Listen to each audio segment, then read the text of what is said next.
Hello and welcome back to another episode of the Capes and Lunatics. I am Phil. Joining me is Justin.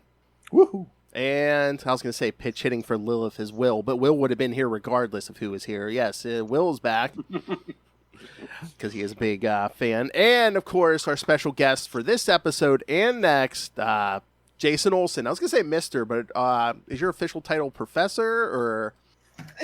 Doctor would be okay. official. I don't want to be the guy that has to correct you. Okay. Well, that's why I asked. I'm glad you didn't make me. No, if I was a doctor, I'd be like, no, call me doctor. Spent all that time in school for you to call me mister. All right. But we can be informal today. For our purposes, just call me Dr. Jason Olsen. Word. Dr. J, got it. All right. Yes, as I've been saying, yes, Jason is going to be talking about the doctor's going to be talking about his two books, both on the works of Mark Gruenwald. This time we're going to talk his Captain America run, and next episode we'll be talking about the Quasar run, which holds a special place with me and Will. But yes, Captain America, Gruenwald's legendary 10-year run from 1985 to 1995. And I think I think you said it in this book, Jason. Again, it's hard for me to remember because I read them back to back, so I'm kind of like... But did you say you didn't come to this while it was coming out? You came to Mark's Captain America later? No, I came to it as it was happening. Oh, okay. Back in 85, the first Captain America comic I ever picked up was 307. So Mark Gruenwald's first, which was just an amazing coincidence. I remember going to the store and seeing it on the shelf, and it had that banner at the bottom, dramatic look back at World War II. And I was very close with my grandfather, and I thought, okay, well, he was in World War II. So let me get this. We could read it together. We could talk about it together. I don't know if the look back in that issue was all that dramatic, frankly, but was it like but it was panels something or that something? we both, Yeah. It's Cap kind of dozing off on a plane, but it ends up being a really important thing for me personally, because my grandfather and I did read those, and we read a ton of Mark's work on Cap, and it just so happened it was right at the beginning of his run, and so no, I was definitely there. I kind of went in and out. How the 10 years is a long time, as you already alluded to. So I kind of went in and out, back and forth during those 10 years as a comics fan. But it always meant a lot to me. And when I was thinking of things that I wanted to write about with comics, just going back to Mark felt so natural because those comics meant so much to me. Yeah. And then diving into this run, when I was researching the book, it felt like one of the most natural, nostalgic things I could do. And there's just so much in that run. And I couldn't even do justice to all of it because there's just so much that he's doing over the course of the run. But it just felt right to go back to that for me. Yeah, like I know that was my first, Mark's Captain America was my first Captain America. So I was always just like, I'm pretty sure this is good, but it's just, is this just nostalgia talking? And I guess not, because I mean, a lot of people love Mark's work. And I love the way, like in the beginning of this book, when you look back, because I tell so many people, if you're going to start reading Cap, you should start with Mark Gruenwald's run. And I took so many notes. I'm like, he's going to, how are we going to sell a book? How are you going to sell a book if you're, if we're going over the whole book? But just the whole thing, like when Stan brought Captain America back in the 60s and stuff. And some of the earlier writers were had Cap being very conservative, but then by the time we get to even J.M. DeMatteis and then Mark, It's like he's a lot more liberal. So, because a lot of that, because I've heard, I think you even say Stan really didn't like writing Cap, did he?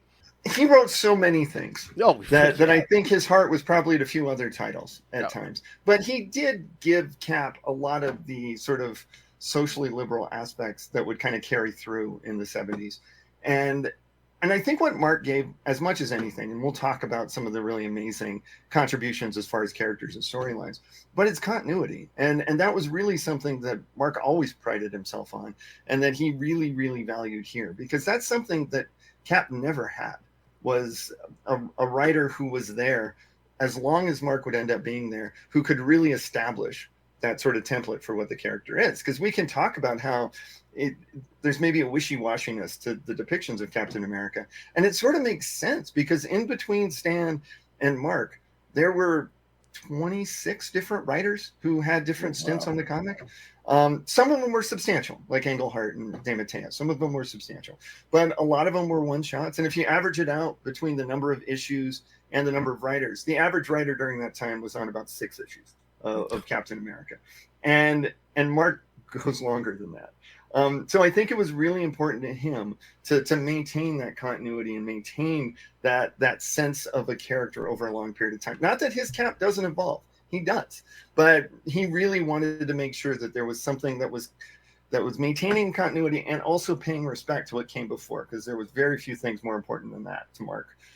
Was making sure that the stories made sense. He wasn't going to start on 307 with a blank slate. Not at all. I mean, he changes a lot up in those first few issues, but he's making sure that everything still feels connected. Oh yeah, I mean, he loved continuity, and again, it's like, like you say, like he didn't like just throw everything out. It's like, yes, he wasn't going to have Steve stay with Bernie, but he did write her out for a while, and he didn't just ignore everything that came before. And oh yeah, you can tell. I mean, everyone says it, but I mean, he loved Cap and he loved comics in general. Absolutely, and he loved Marvel. And so it's so cool to see, like, bringing up Bernie, we can bring up Jack Monroe as Nomad. He had a plan to write those characters out, but he's not somebody who's going to do that in like just off-panel description. We make sure that we get a lot of setup for those things before they happen, and they have emotional resonance for Steve as they happen. His first issue, Cap's the B story. It's a Nomad story in that issue to start, which is not the kind of thing most writers would do on their first issue on a tentpole title. But Mark was not just any writer.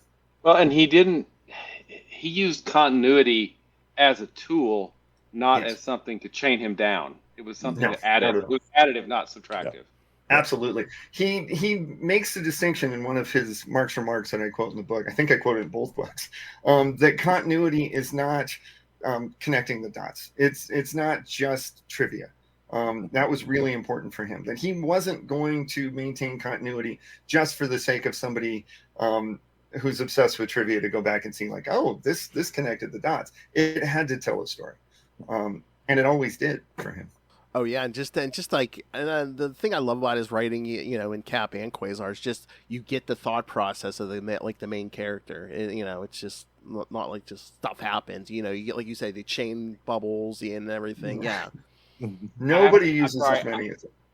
I have to ask about that. It's always been thought bubbles.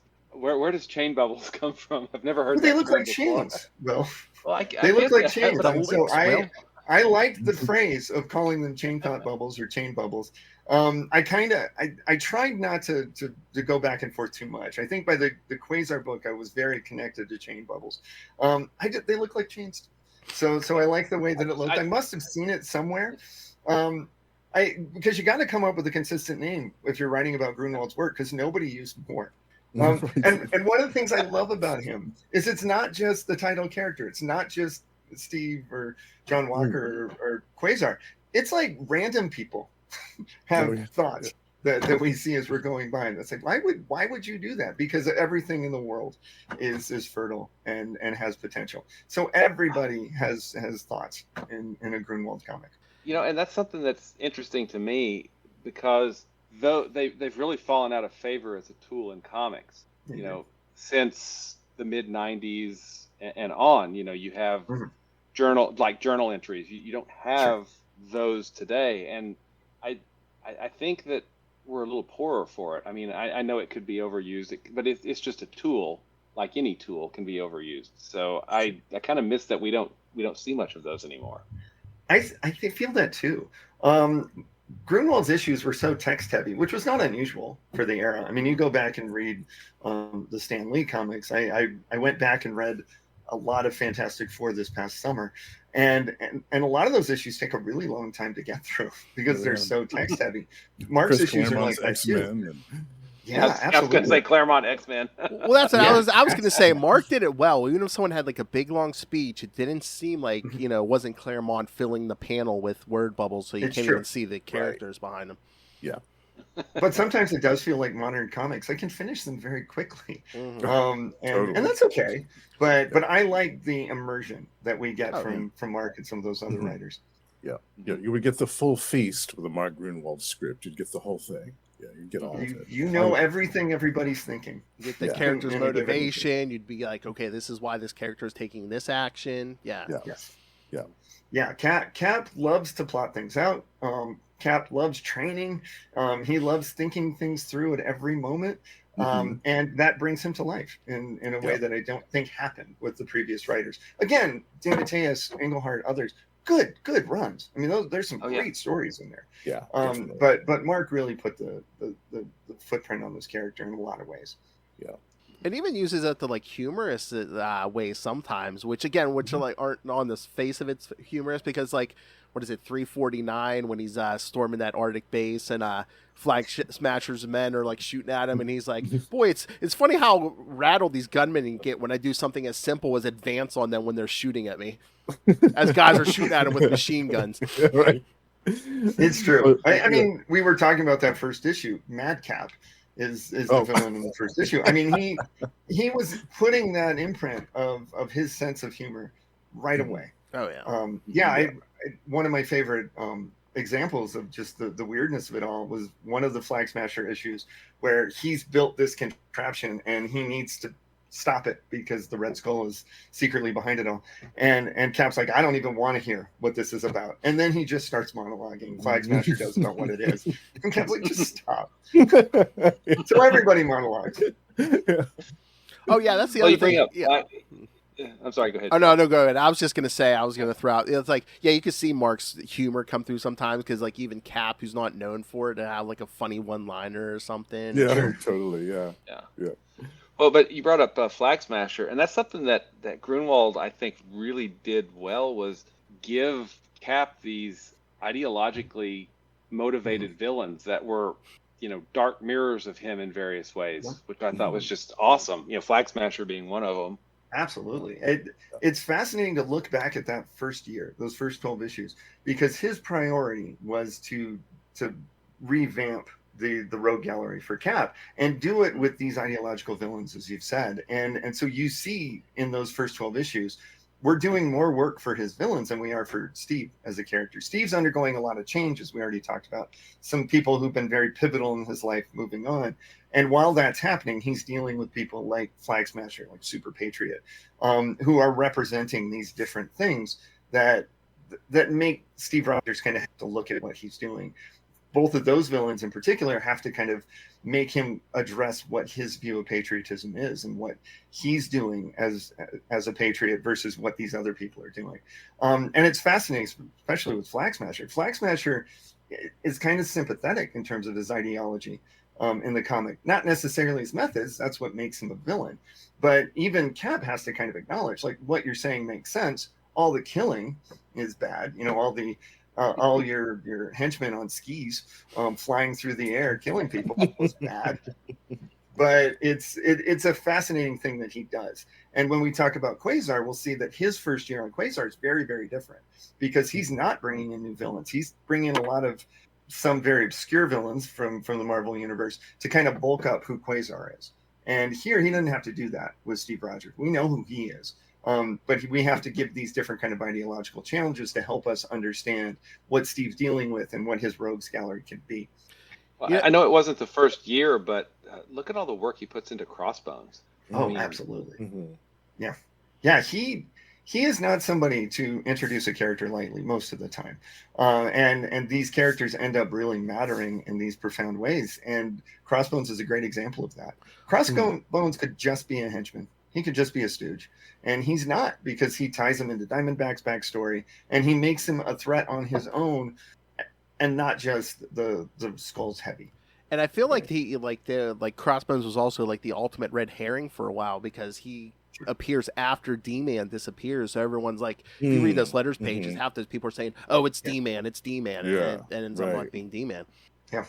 But again, and I think Mark was probably the first person to like the Red Skull was usually fist fighting it with out with Captain America. You bring in Crossbones, Red Skull, as you point out, I think, Jason, in the book, he's once Mark brings him back after 350, he's more basically a behind the scenes guy.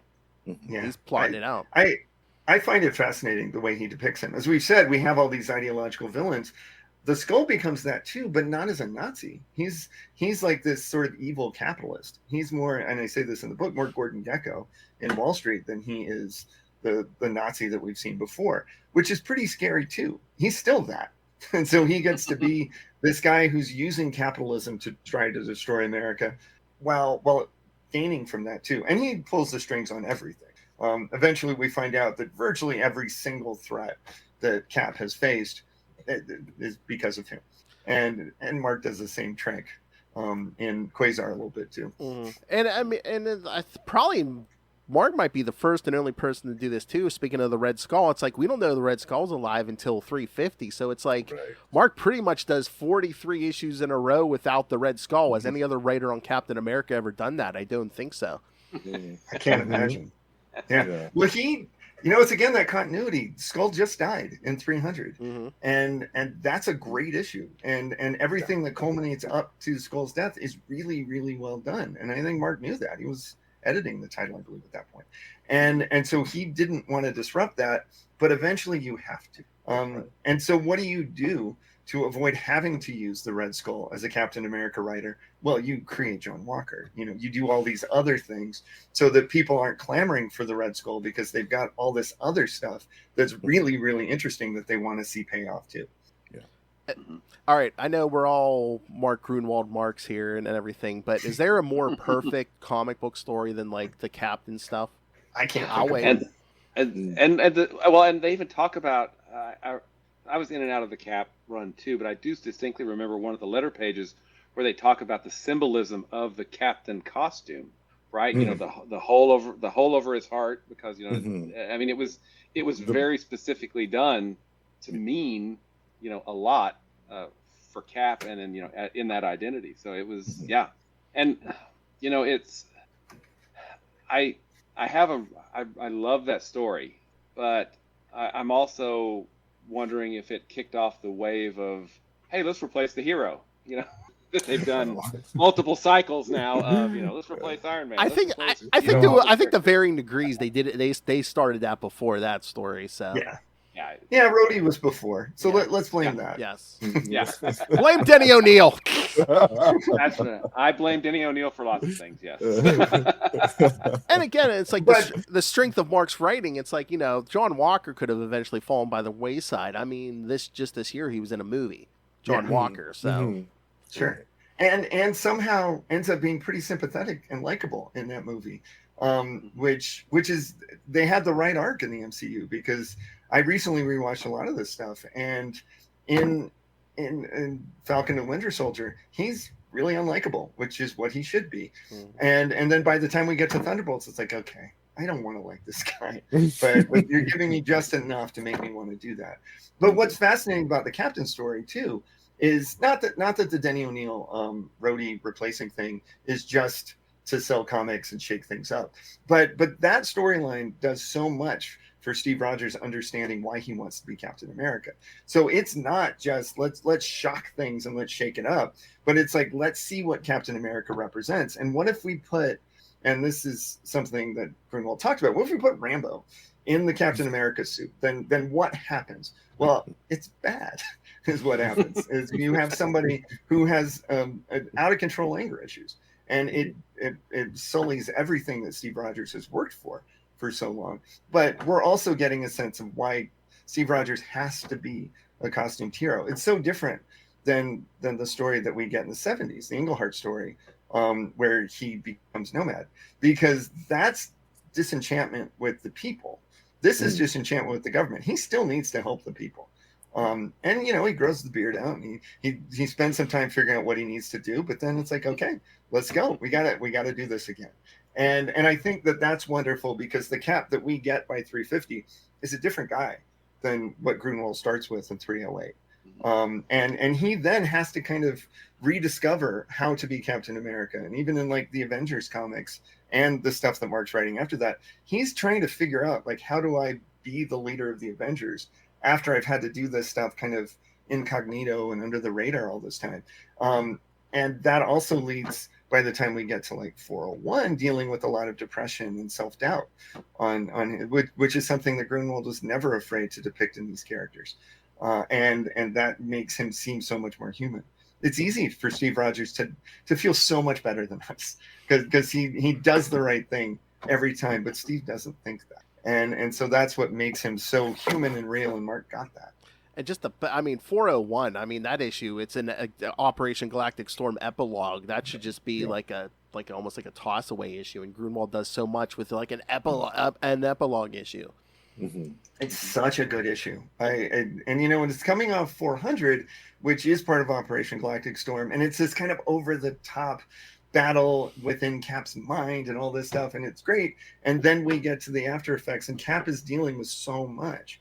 And that issue, as you said, could have been a throwaway, but it's not. I mean, it gives us that conversation with Tony when Tony goes into a bar to talk to Cap, and it's silly because it's got all these like 40s Hollywood icons in the background, but at the same time, it's so emotionally effective. And most importantly, that issue shows Quasar resigning from the Avengers. Yes.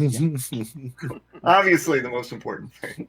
Oh, just in Mark fashion, yes, we see the beginning of the conversation in Captain America, and then it goes over to Quasar 35, and we see Quasar flying off at the end of the second half of the conversation. I just love that the issue where Quasar resigns isn't even in his comic. It's not even in the Avengers. It's in Captain America. Yep. Well, he's got work to do once he gets back. Oh, yeah. So we don't have time for that. He's got to go deal with the ramifications of what happened with the Kree. So, and again, just Operation Galactic Storm is just like another big event where, again, a lot of people everyone's trying to sell their comics, but it's, again, Mark uses that as like, again, when this is not the only time he'll do it, basically shedding a microscope on the 90s comics and, the violence of the 90s. Sure. Mm-hmm. Yeah. Well, that storyline. Oh, go ahead. Yeah, go ahead. I'm sorry. Go ahead. No, that storyline gives us that moment where Stark wants to kill the Supreme Intelligence, and Cap has his team of Avengers that doesn't want to. So it ends up being with these deep moralistic discussions when it could have just been a big shoot 'em up. And that's not where it ends up being. And that was a story that Mark designed. He designed it for Quasar, but then they branched it out to all the Avengers titles, and it ends up being, I think, one of the best storylines of that period, without any question. So, I'm sorry, I interrupted you. Yeah, that's exactly what I was going to say. If I remember right, Gruenwald said that the Operation Galactic Storm grew out of the story that he was going to tell in Quasar, and then branched out to affect all of the Avengers books at the time. So yeah, absolutely, and I think you're right. It has Mark's fingerprints all over it, as a giant crossover. I mean, yeah, absolutely. There's so many great moments we never would have got if that just would have been in the. We all love Quasar, but it's like we never would have got that whole nice 2-page splash by Jeff Johnson of Wonder Man punching out Captain Atlas. Absolutely. We're Wonder Man fans too, so I love that the Wonder Man comic got to tie into that. I think it's great. Yeah. And that's good stuff with Wonder Man and Vision and all that stuff that's going on through that storyline. This is a great storyline. Yep. And as the 90s go on, some of the crossovers lose a little bit as it goes on. So we have that. Yeah. And just like the summer stuff, like that was even just in Cap's book during Mark's run, like the Bloodstone Hunt, Streets of Poison. Yes. Yep. Superior Stratagem. Yes. The Man and Wolf. Yeah, who's going to mention Capwolf? Come on, good job. Nobody's going to say it. Talk about your ultimate 90s story with this guest starring Wolverine and Cable. Cable for one issue, yeah. There couldn't have been any more guest stars that Mark probably wasn't that into in that story. It's always fun when there would be guest stars in Captain America that you could just sort of tell, like, he'd rather this guy not be in this. But here he is, and he's going to try to make it work as best he could. Yeah. But again, Venom and Quasar. Oh, yeah, we'll get that. Oh, that's a perfect example. Yeah. Which is the first time Venom appears in a title other than Spider-Man, and it's being beaten by wrapped up Quasar in in like 6 panels. Yes. Yeah. But no, but that's the other thing about Mark. Like, he could take, a lot of the writers get these storylines foisted upon them, but it's like, like Acts of Vengeance, he takes the time to say, hey, wait a minute. Would Magneto actually work with the Red Skull? Oh, yeah. Oh, what a good storyline that is. That was perfectly Gosh. done. Yeah, all that Magneto Skull stuff is so good. Yeah. Mm. And he's, Red Skull strutting out of that clone body. He's like, no, that wasn't me. That wasn't me. Yeah. And he's got the cojones to give a Nazi salute. Oh, yeah, he thinks he's escaping. Yeah. I'll never forget that. I was like, this man has a death wish. He has a death wish. Well, and in Streets of Poison, we're rooting for that all-American Kingpin. I know. I know. Get him, Kingpin. Come on, Wilson. Sit on him, Wilson. One of the absolute best visuals ever, which is the two of them in their underwear at Shea Stadium. I know. Telling them, this isn't a mask, but if you want your guys to touch it, go ahead. Yeah, no, I mean, the wrap up to that story, I mean, we get a battle at the same time between Cap and Crossbones, but like one of the big finishes of that story is, Kingpin versus Red Skull. Yeah, it was great. Yeah. It's that trope of, well, I may be a criminal and a giant SOB, but at least I'm not a Nazi. Exactly. Yeah. And he so knew how to use the Red Skull. As you said, he shows restraint by waiting a long time before we get him in. But then he could use him as a contrast to these other characters, like Magneto, like Kingpin, like Viper, really. That we have that relationship between the two of them, which is really icky. When we get in the hot tub and all that. But this is not something I want to think about. But then he eventually has to cut her off because I'm a lot of things, but there has to be a world to rule over. So I'm not an anarchist. I'm not a nihilist. Like you said, I need to rule something. Like you said, go. He's like, I want a world to rule, and she just wants to blow everything up. If any one of her plans works, there's no world left, and so that's just not the Skull's way. I'm glad you brought up the Viper because one of my favorite Mark Gruenwald stories and moments is that unforgettable issue where Captain America fights Ronald Reagan when he's been mutated by the serpent. Englehart. That's Englehart, right? No, that was Grunwald. Yeah. That was Mark. No. Yeah. And, okay, I'm thinking of the other one. Yeah, Reagan, man. That's the 80s. Reagan, and that last page, that last panel of that issue, you see Reagan with the serpent teeth doing that press conference. And I remember not thinking a whole lot of it at the time because I knew a little bit about the Iran-Contra stuff, but I was so young that a lot of it went over my head. But years later, I looked back at what was going on. I realized, wow, Mark was really seeing a lot with this, and I don't know if he would be able to get away with this today. Well, we know what Englehart did in the 70s with Nixon. Yeah, that's what I was thinking. So maybe 10 years later, you get a little bit. I mean, it has to be. We have to say it's a little watered down from what happens with Nixon. But it's still. I believe the cover of that issue, does it say Cap battles the biggest snake of them all? The biggest snake of all. Yes. Yes. And it's amazing. That whole storyline is just so over the top, ridiculous. And it's wonderful. Oh yeah. Again, it's social commentary, as you're saying, Justin, but also in this way that is so silly that you sort of forget some of the commentary that's going on at that moment. Right. And I mean, Englehart did it where he didn't call out Nixon. I mean, literally, Steve is wrestling Ronald Reagan turned into a snake. And again, if you're, I was a kid like Justin, it goes over your head. But I mean, if you know what's going on in the world, you're like, okay. I see what you did there. But Mark still has plausible deniability. Oh, yeah. Oh, sure. Hey, that wasn't Reagan's fault. He was drinking the water. He was transformed into a snake by the Viper, I think that issue, one of those issues, also has that panel of Viper holding like two guns, just walking down the streets of DC, just firing everywhere. Yeah. Wow. She even holds a gun up to Nancy Reagan's face, and she said, "You're not even worth the bullets." And I remember a few years ago I reread that issue, and I was like, "Oh my God, Mark Gruenwald was not taking any prisoners with this script right here." He did not. Well, also, I mean, Reagan kind of played a role in that Captain storyline because I think Steve kept saying, is this the president's decision? Does he know that the commission has done this? And and he doesn't want to believe that the president had anything to do with it. So he says a few times that I just don't think the president would have. And I think he's talking to Bernie at one point about that, and she's like, I don't know, Steve. And it turns out he's just a pawn in this whole thing. I think we could look at it as Reagan doesn't really have any role necessarily. I mean, because again, the Skull's pulling all the strings. And nothing rings more true to life than towards the end of that story when the commission's just like, what are we going to do with John Walker? Because, John Walker's killed Professor Power. He's blown up left and right winger. And they're just like, let's wait for the new administration in January and we'll worry about it then. Be their problem. Yeah. It's like, yeah, it's realistic. That's perfect. Yeah, and then they pretty much make Cap give him the old uniform, give him the captain uniform, and Cap's like, I guess. What are we going to do?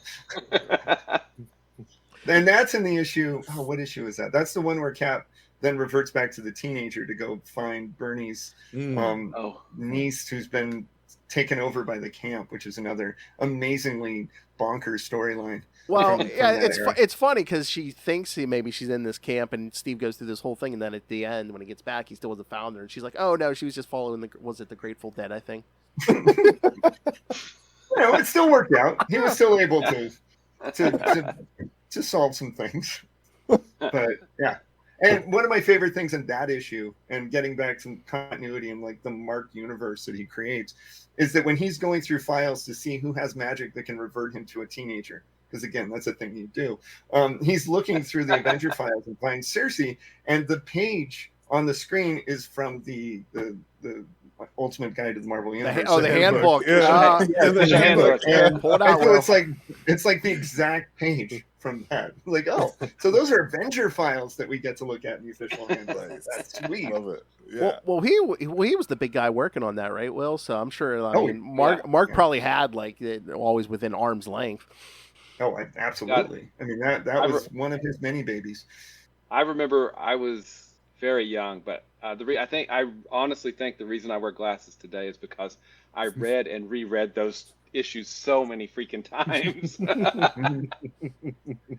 I know. I think we had so much novel or so much information about the Marvel Universe because of that. Like, I could say things about the quantum bands that no one would have any idea about. Because Mark cared so much about those details. And you can just see some of the things that he was interested in because he liked sort of the minutia of that. There's that one issue where we see Sidewinder doing paperwork on his big snake bed. He's filling out the forms. Somebody's got to do it, and that's what he does. And there's a backup story in one of the Avengers annuals, is like the initiation of Quasar, where we get several pages of Quasar filling out paperwork and running through tests. And this is the kind of thing that was really interesting to him. Process. Yeah, absolutely. Well, stop and think, what would the Avengers actually function as? I mean, what would it be? Because this isn't just a casual little alliance of heroes. This is like a really, really meticulously put together thing. So yeah, they probably have to have an HR department and all that. So there you go. Nice. The secret life of the Avengers. Or maybe not, because there's a lot of Avengers who would get in a lot of trouble with HR. That's true. Yeah. But again, you were talking about all the villains and all the characters he created. Again, it's like John Walker. It's like even after the Captain storyline, he could have done whatever he wanted with John Walker and be like, oh yeah, this is the violent '90s version of Captain America. But meanwhile, he has John Walker kind of turn it around and, try to be a better person. He comes from a religious family, so he's trying to get good with God and stuff. So, I mean, there's that story. There's that story from 383. I think, Justin, we talked about that not too long ago. It's him in the cornfield, basically trying to come to terms. And I said, I love that Mark did that because it's like you see the aftermath of him blowing up the left and right winger. Yeah. Where they tried all these skin grafts and they were just in constant pain and stuff, and eventually they just killed themselves. Yeah. It would have been very easy for Mark to just leave John Walker as this representative of different political ideology, this guy that just was coming from a different background that just represented that, and then just move on. But he didn't do it. I mean, he wrote a U.S. Agent miniseries to help kind of develop things a little bit.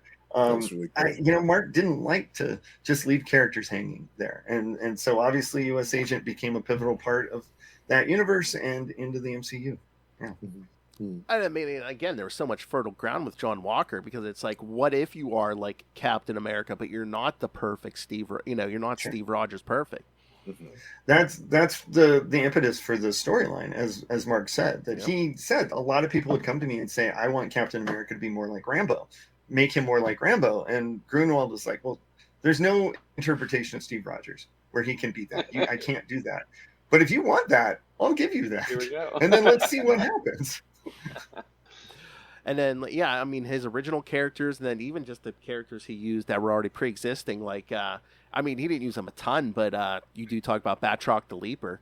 Mm-hmm. Well, he uses him as the last, one of the last foes that Steve has a conversation with in that last issue. Not to jump ahead to the end of everything. And Batroc is absolutely perfect for that. And in that issue 400, where he's got all those Kree-generated, Supreme Intelligence-generated villains, Batroc's one of them.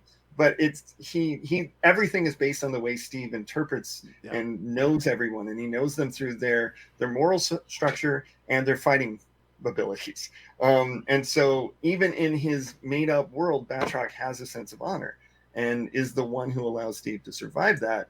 But then he does that great thing where Captain America's like, "Hey, take off your mask. I want to see if this is real or not." Batroc's like, "Well, you don't even know what I look like. Why would it matter?" It's like, just do it. And then he has no face because it's just what Steve has imagined here. So then he knows that none of this is real. And I love that. And I love that Batroc kind of continues in this way as a villain, but also one that has a sense of honor. It's a little bit twisted, but certainly sees himself as an honorable foe. And we get him in the Bloodstone Heart, which is some of the best stuff ever. Yeah, totally. I kind of feel like we were robbed because like Mark kind of set it up in that last issue where it's like, Steve tells Batroc, he's like, none of my villains have ever reformed and like tried to, be something better. And Batroc says something about, maybe he would try just for, Cap's sake. And I think even for a little while, that would have been interesting to see Batroc trying to be like this bumbling hero. Oh, wouldn't that have been great? Batroc as an Avenger. Oh my God, that would have had to been written by Mark. Can you imagine? Totally. Steve's like, "Oh yeah, Batroc's going to be joining us." The rest of the Avengers are like, "Really? You sure, Steve? I don't know about this guy." Hawkeye's like, "I'm out of here." Yeah. Well, but that's such a Steve Rogers thing to have these redeemed villains come in and be Avengers. I mean, that's his kooky quartet. I mean, that's who he brought in. These villains. That would have been the best storyline, Justin. You said Hawkeye. Can you imagine? Because Hawkeye was a reformed villain, but Steve's like, "I want you to work with him." And he's Hawkeye's like, "Really?" I mean, there's so many possibilities. Like even like that. Can I interrupt you? Oh, sorry. I'm sorry. Yeah, it's so exciting to talk about this stuff. Yes. Yeah. How about Diamondback? Oh, I mean, best Cap. I mean, she is. I mean, a huge, long-running love interest that, unfortunately, after Gruenwald's run, kind of gets thrown to the wayside, and we don't really see her again. But I mean, she is central to a lot of what goes on. After she's introduced in the book. I mean, her connections to Crossbones, like you mentioned earlier, and she does try to do that reformed villain thing with a certain amount of success, maybe. Yeah, there's a little bit. And she's such a fascinating character, and she's so different than the other love interests that we've had for Steve over time. So it's a really cool move to do that, where he has to be kind of skeptical of all of it, and he is, because he's never quite sure if he can trust her. And that's such a cool dynamic to kind of play into. And then, even when she's fully on his side and fully seemingly reformed, there's always that little bit of an edge. There's that Sidewinder story. I can't remember the issue number. It's in the 420s, I think, where Sidewinder needs money to pay for his daughter's surgery. And Cap's just, I got to arrest you. You're a criminal. And she's like, well, maybe not. And so it's these interesting sort of dynamics where Steve is still very much the hero, and he sees a criminal no matter what their intentions are, and what their reasons for those intentions are, and is still skeptical where she can sympathize, especially for somebody like Sidewinder that she was pretty close with. Yeah. So I know in the Quasar book, you talk about how Gruenwald depicts his female characters. We have Mother Night, Mother Superior. I can't Mother remember. Knight. Oh, the- yeah. the- Yeah. Mother Knight. Okay. Yeah. Of course, we have Diamondback, and then we have other members of the Serpent Society. How do you feel like he, presented female characters throughout his Cap run? I mean, I think by today's standards, it's not great, and by 80s and 90s standards, it's not bad. I think is the best way of looking at it. And when I wrote that chapter in the Quasar book, my first instinct was, there was a way to go on this. That maybe we didn't get the best representation. I think that's fair. In some of when we first meet, one of the first times Diamondback and Cap interact, she looks like she's ready to crash her spaceship, and she throws the key to the ignition down her shirt. So this isn't the most well-rounded character that we've ever encountered. But as she goes on, that desire to change is interesting. It's a desire to change for Cap, which maybe makes it a little less feminist than we'd want to see. But I think he was making efforts to try to build those characters. Compared to someone like Claremont, maybe it's not great compared to some of the stuff he did in the X-Men. But if we're comparing it to most writers for that era, he's making a lot of pivotal female characters in his stories, and that's kind of cool. And there's a lot of really interesting arcs that occur for these. Diamondback's arc is very complicated and dynamic as we go on. Same for her/Kismet in Quasar. I mean, he does evolve these characters as he goes on, and so that has to be a win. Yeah, I mean, it's interesting just the way, using Diamondback and some of the others, like the Avengers support staff, as like the supporting characters, because after Bernie leaves, I mean, Steve, he even says it in that first date with Diamondback. He's like, I don't protect my secret identity like a lot of the people, a lot of other heroes. So that's one of the first ones I remember. He's basically almost Cap 24/7 now. And that was something that Gruenwald really put in there. Writing out Bernie and some of the people that were like in that apartment complex and all that to then move back in with the Avengers is very deliberately prioritizing the adventuring over everything else. And I think prior writers were trying to develop his Steve Rogers life a little bit more. But in this, Steve and Cap are one. And he does that pretty consistently throughout. Yeah, and let's see, the Avengers support staff, you had Manwolf, you had Fabian. Yeah, who, Fabian. He played a kind of a big role in Streets of Poison, if I remember right, didn't he? Yeah. Well, yeah, he got hooked on drugs, and he's the whole reason Cap got thinking about, the drug problem. And he got to present Captain America with one of the most thought-provoking things that Cap's ever had to deal with, which is, what's so different between you and me? You took the super soldier serum, and Cap's response is, well, that's different. ... And Asterisk. That was a storyline that came about because of a reader letter that was asking about that. Why don't we ever deal with this? And so Mark took that on and gives us, I think, one of the most fascinating storylines that he did in Streets of Poison. And taking Fabian as being the one to present that, dealing with his own substance use disorder. Mm-hmm. I mean, it's probably more complex, but like the simple answer is just, I'd be like, well, it was like 1940 and people had a different views of things. I think they still thought cigarettes made them healthy. But we've had our retcons of the administering of the super soldier serum over time, that it originally was just in the serum. And so it's kind of harder to argue with that. And in the initial versions, it not only made him more physically perfect, it also increased his brain power and everything else. So it was more than what we get later.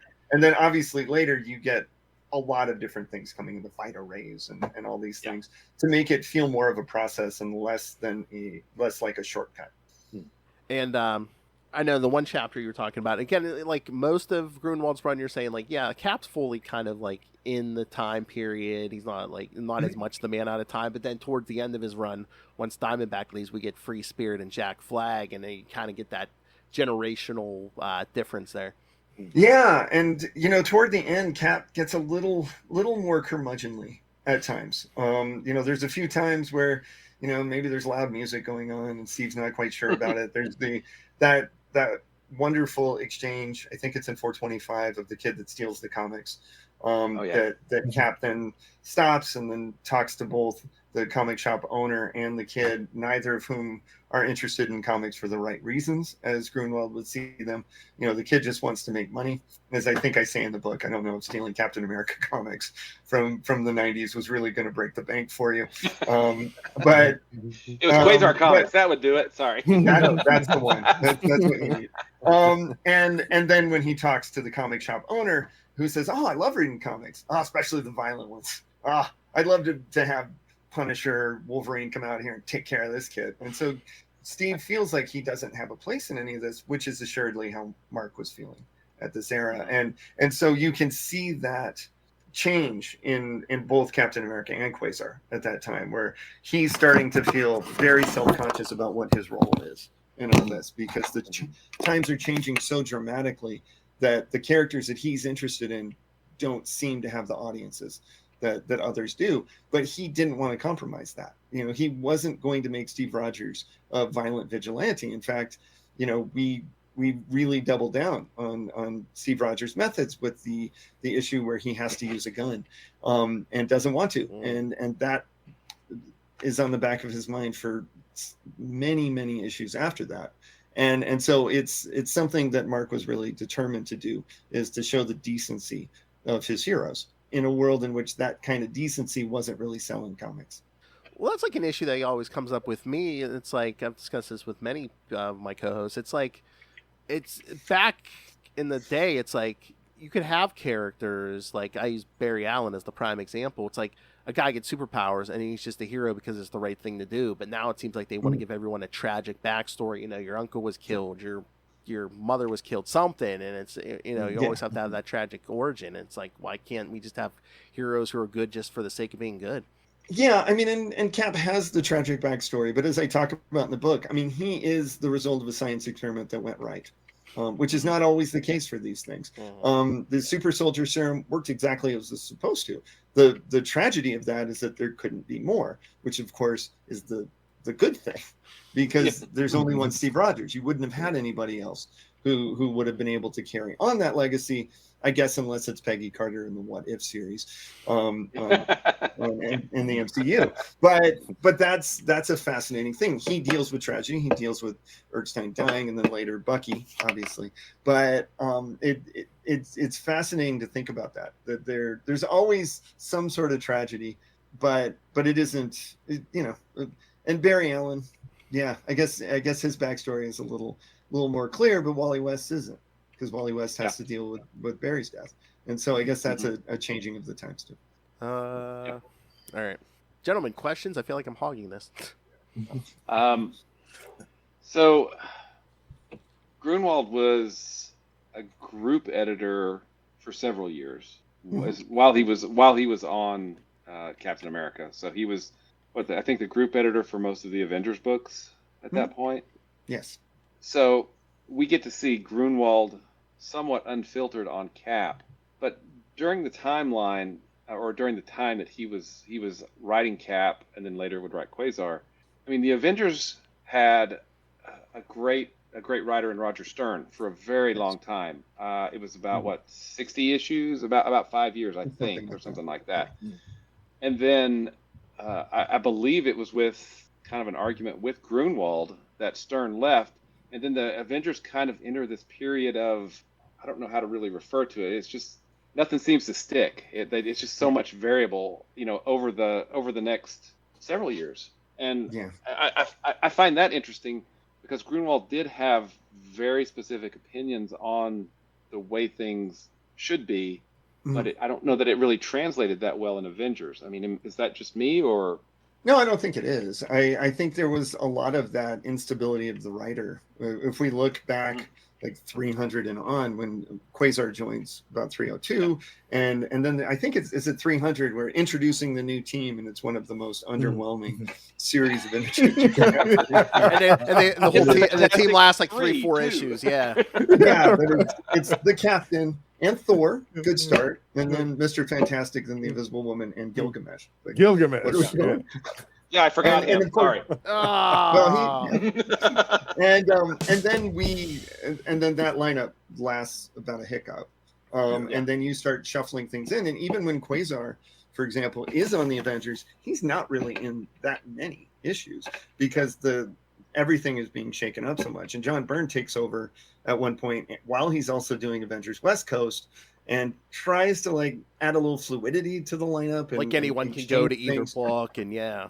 And then he leaves. And then it's like, well, it's, and then just a rotating lineup. And, you get a few that I think, well, maybe not many. Mark writes a couple. He co-writes some with Machio early, and then he writes one where we Quasar has a little more of a presence and actually shows a couple of Quasar supporting cast in an Avengers issue. First time, like the only time that those characters appear anywhere but Quasar. And then that's it. So it was a weird time. It really was. It was just, there were a lot of cool Avengers, but nothing, as you said, stuck. And Spider-Man's riding along with them for a minute and then leaves. And it just felt like a very weird, unstable time. Mm-hmm. Yeah. And I mean, I'm trying to think of what other books he was editing. So he would have probably been on the Iron Man book as well. Sure. It would have been Thor book. Thor. And that's when when Thunderstrike was Thor, would have been some part of that era. Right. Yeah, and that strikes me as odd because there's a certain retro sensibility for Thor and then Thunderstrike that, I don't know, it pardon me, but it seems very un-Gruenwaldian, right? But he used what he had, he gets Eric Larson, Thunderstrike in there a few times in the comics. We're going to try to make this work. And it's hard to, I guess it's anti-Gruenwaldian to introduce brand new characters out of nowhere to replace somebody. He does that, but that's not out of nowhere. We've known John Walker for a while before he steps into those shoes. But there were so many different things, and Gruenwald was aware of the importance of trying to sell books. And so he was probably going to be willing to okay things. There were the two things that you can never do in Marvel during that era: bring back Bucky and bring back Uncle Ben. And so you can't do that. But everything else seemed possible, and there were a lot of things that had to try, and the Avengers titles didn't sell as well. And so there were a lot of efforts to be made, even if they're not all Gruenwaldian. Yeah, we're totally going to start using that term now. Yes, you got to copyright that.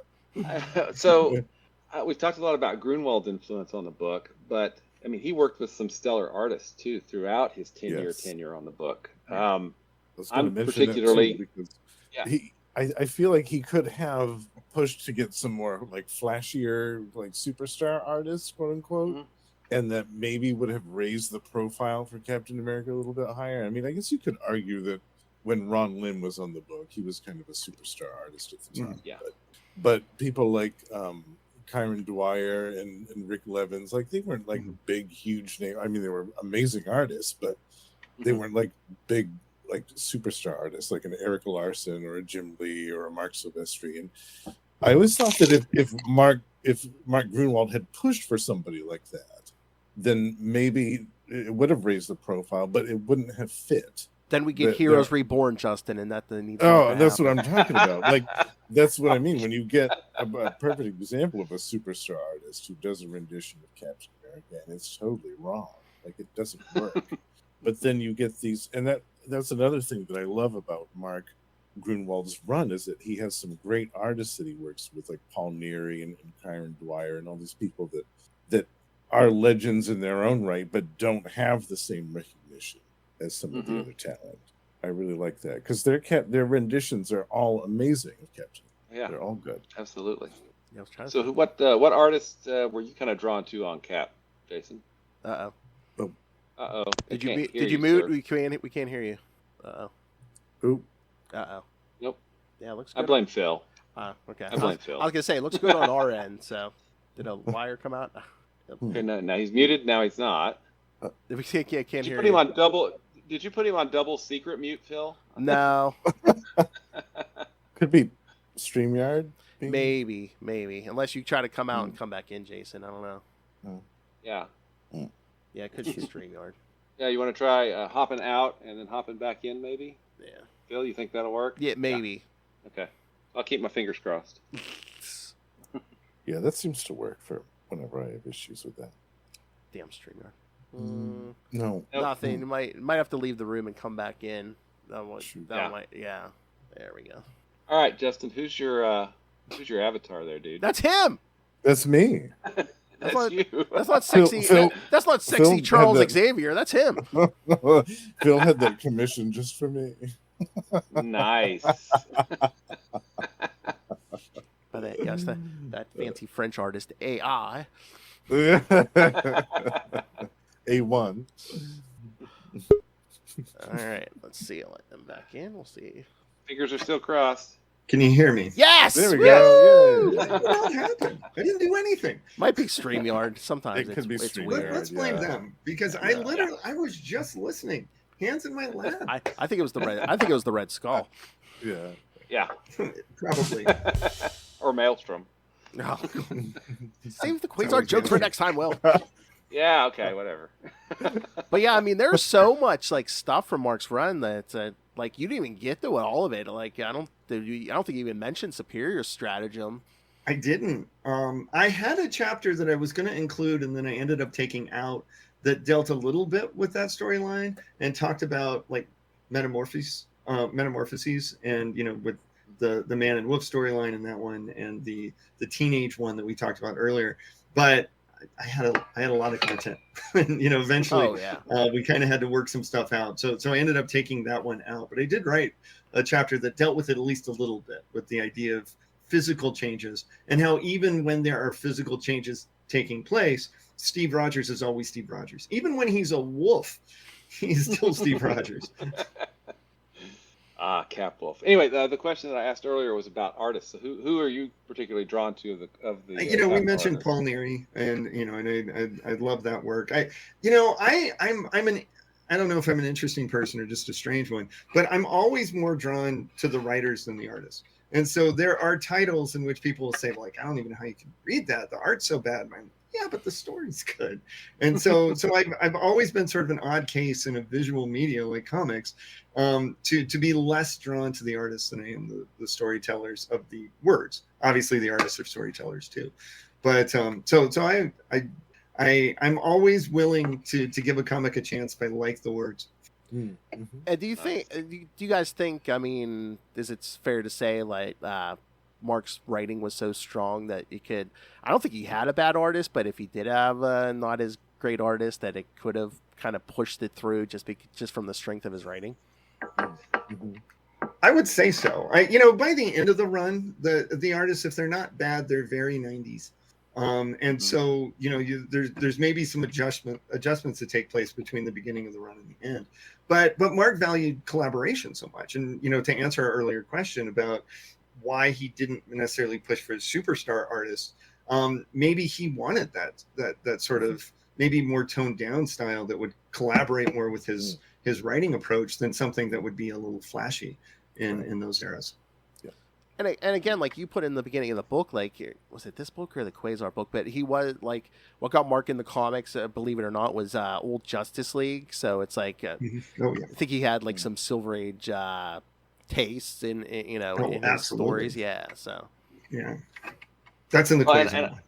Yeah, and I've actually heard Quasar described as a Silver Age hero in Marvel Earth, of the 80s and 90s, which I think works a lot. And then Cap is this classic hero who he's, I think Gruenwald changes him as much as he can over the run. Obviously, you can't get too crazy because Captain America is Captain America, right? Exactly. But he does move him along. I would also say that I don't think Gruenwald's writing was flashy, right? I mean, he's not someone like Claremont who you can recognize right immediately, right? It's going to be a good, I think he called himself a structuralist. Yep. I think that was in your Quasar book. And I can see that because he puts it together and it works. All the gears and everything works together, but it isn't flashy. It's just workmanship and craftsmanship. And those are a lot of the artists he worked with were valued craftsmanship. They were really good artists who were able to tell a functional story with the images in the way that he was. And I think that is probably part of those collaborations. And yeah, I think there was a traditional aspect to Captain America. I agree with what you said about him not really being able to have the liberties to play around with Steve Rogers as a character. He still does a lot of pretty bold things. We've already talked about John Walker, and there's the armor at the end. And so he's willing to shake things up, including Cap's very health at the end. But there's only so much you can do with that title. Yeah. Mm-hmm. Well, and it ends, and we've mentioned Quasar. Both of his runs end on very much a down note. Absolutely. I mean, it's, and I would say that's probably, I think we can assume that was Gruenwald's state of mind at that point. I mean, I don't think that's too far fetched to say that, this coming to an end was not the end that he wanted for either book. And I think you can see that in the way that they end. I think so. I think both of them are so somber and walking very slowly into the sunset in both cases. There's a glimmer of hope, I think, at the end of the Captain America one. Oh, yeah. We know that there's going to be a new writer in the next issue. Yeah. We know that. And so I think there's a little bit of hope. There's none in Quasar. I mean, none whatsoever. It's as downbeat an ending as you could ever get for a hero that does live at the end of it, but in what way? Like that last Cap issue, like I think maybe he wanted to do a somber tone, but also it's basically Cap disappears, so it's basically Mark Waid comes in, he can insert him however he wants. Exactly. Yeah. He was giving Waid kind of the freedom to not have to connect all the dots continuity wise that he did. So that ending is like, do whatever you want. It's fine. I'm done. Yeah. And I think his heart was broken that he had to leave those titles. He didn't want to. On either one, and so, and then we talked about the Heroes Reborn and stuff after that, and he was really depressed about all of that stuff that was going on at that point, because Marvel was something he put so much into, and that title Captain America was something he put so much into, and that just wasn't his anymore. Absolutely. I mean, and you can see his fingerprints on so much of Marvel throughout the late 70s and throughout the 80s. I know one of Phil's and I, we love Project Pegasus, which is just a great little multi-part story that just worked. I mean, George Perez art in places, but of course Quasar because Phil and I. But I mean, and then the handbook, multiple editions of the handbook. I'm a fan of that Hawkeye miniseries. I love the Hawkeye series. There's just so much work he did to make the Marvel Universe a much more interesting and connected experience, I think, than anybody else. I think that's a great way of saying it. And he put himself 100% into every project.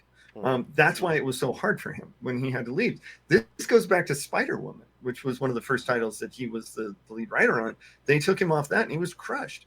And he was doing good work on that title too. And it was just always hard for him because it all meant so much. Oh, and he's also, I mean, I've talked to other people from like the 90s, like he was always like willing to help people and give them advice on, like on the writing and, whatever they needed creatively and stuff. And the funniest story I heard, I think we did an episode after Jim Shooter passed. We were talking to D.G. Chichester and Greg Wright, and cool. They were saying, I think Greg Wright was saying how Shooter would try to intimidate people sometimes just with his height because he was a very tall man. And I guess Mark built a platform. I don't know if he was working on this platform. So so that way Shooter wasn't able to just tower over him. He actually had to look him in the eye. Yeah. And he would keep, I guess, artwork and stuff in this little platform. But he was like, Shooter, you're gonna look me in the eye. I love that. That's great. Yeah, he was just a fascinating writer who just did so many things. And he was looking out for the assistant editors and the people that he was working with in pretty profound ways. And I was talking to Kat Schuler, Gruenwald, his widow, and she talked about how he was he was seeing the evolution of the field, that he knew things were changing in the mid 90s, and he started taking screenwriting classes, and he also was like paying for other people to take screenwriting classes because he knew that this was something that we needed, that comics were kind of evolving into, which he's right. And so he saw the writing on the wall and cared so much about the people that he was working with. Oh yeah, I think someone was telling me I don't know if he gave talks or classes or something. I was just like, tell me there's audio of that, but I don't think there was. So I was like, yeah, I know. Yeah.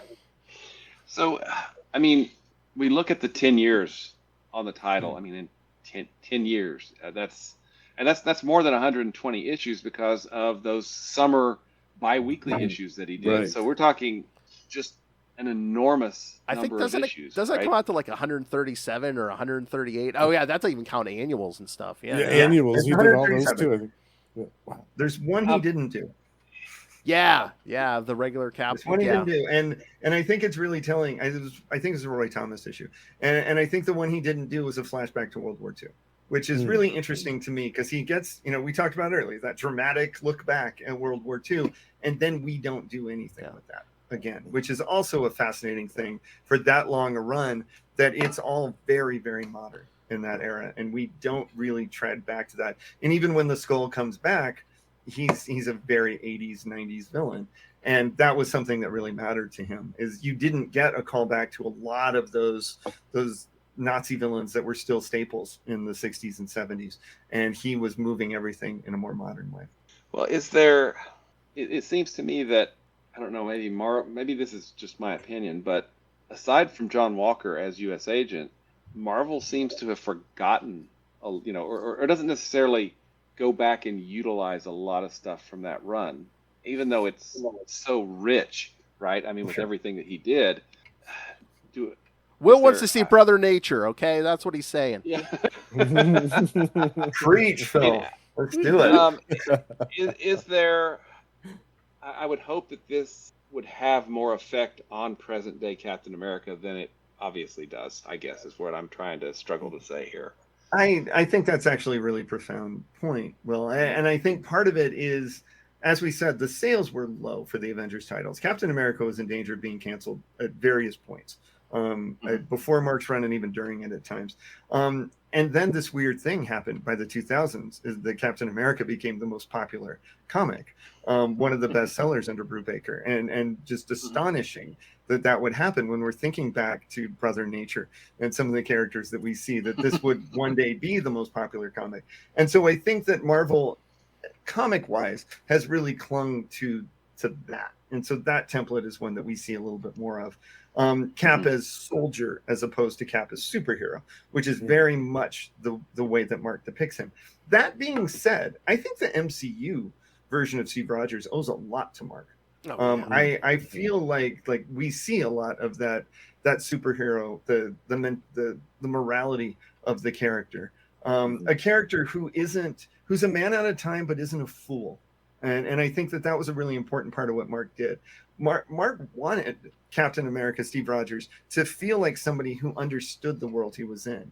And I think in the MCU, we do that too, where Steve's got the list of things that he needs to do. He isn't a guy that just wants to listen to the big bands and stuff. He wants to find Marvin Gaye and see the things that have really mattered. And so I think that feels like something that's relevant in the MCU. So I think Mark's always there. I think the imprint is always there. You're not wrong, Will, that there isn't as much of it as I'd like. But I still think that there's stuff that has happened over the last decades that Mark would have still really liked, because I think there are a few writers that infused humor into Captain America over the years and did some things that were similar to him. I think if nothing else, he would have been curious about like, oh, how did that go? You brought Bucky back. Yeah. Oh, I would be so fascinated. It's such a darker tale than anything he did.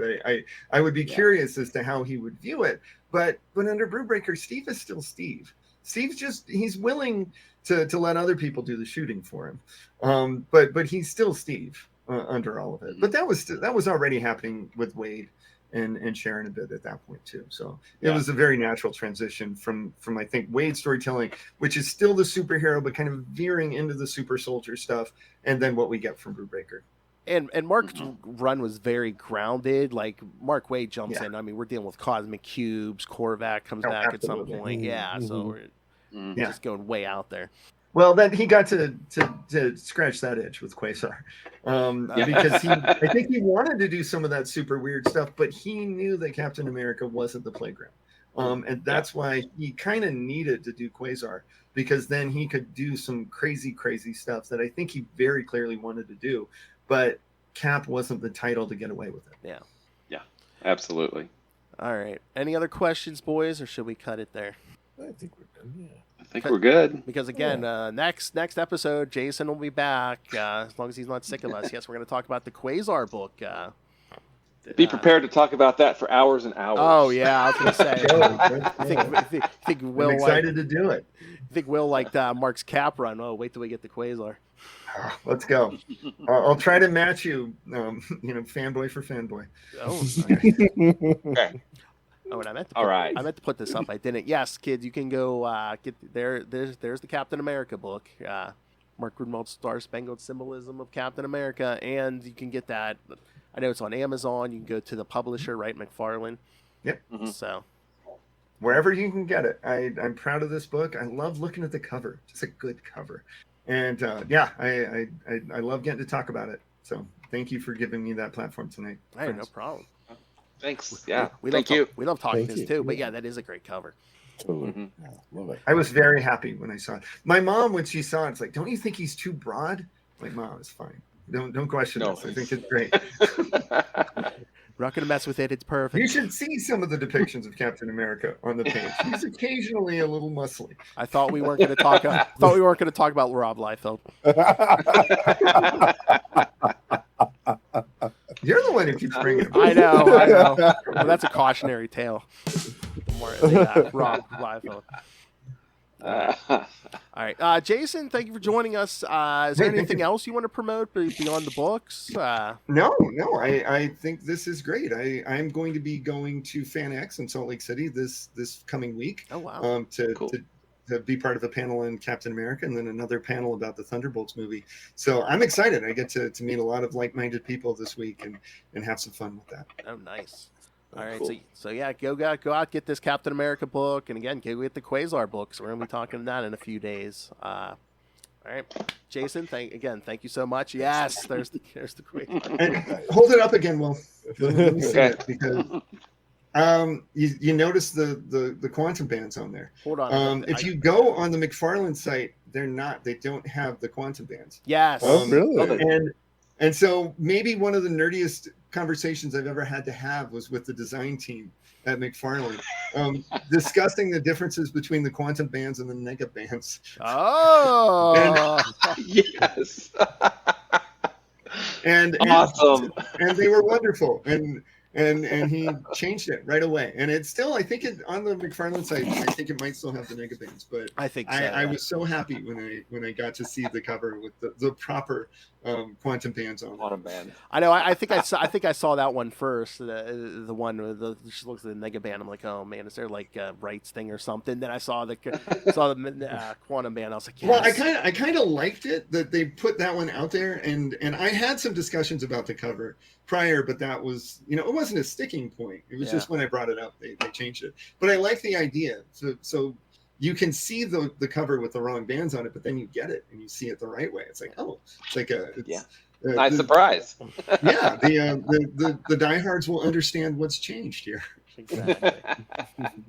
All right, Jason. Again, thank you so much. We love Yeah, thank talking. you. Again, Yes. three of us love talking Mark Gruenwald. So Definitely. yes, and we'll all come back here in a few days and talk some Quasar. Mark's Quasar. All right. Yeah. All right. Sounds great. I will be in an Airbnb on Wednesday night. I'll be heading up to Salt Lake City for that Oh, nice. convention, and I will be. Hopefully, there'll be a nice room that I can kind of hide in for a while. We'll see what my backdrop is. It will be less quirky, I'm assuming, on Wednesday. But hopefully, we'll have everything to the proper accommodations to make that work. All right. All right. All right. Thank you so much. This Thank was a you, lot of Jason. fun. Thank you. Yep. Thanks, Jason.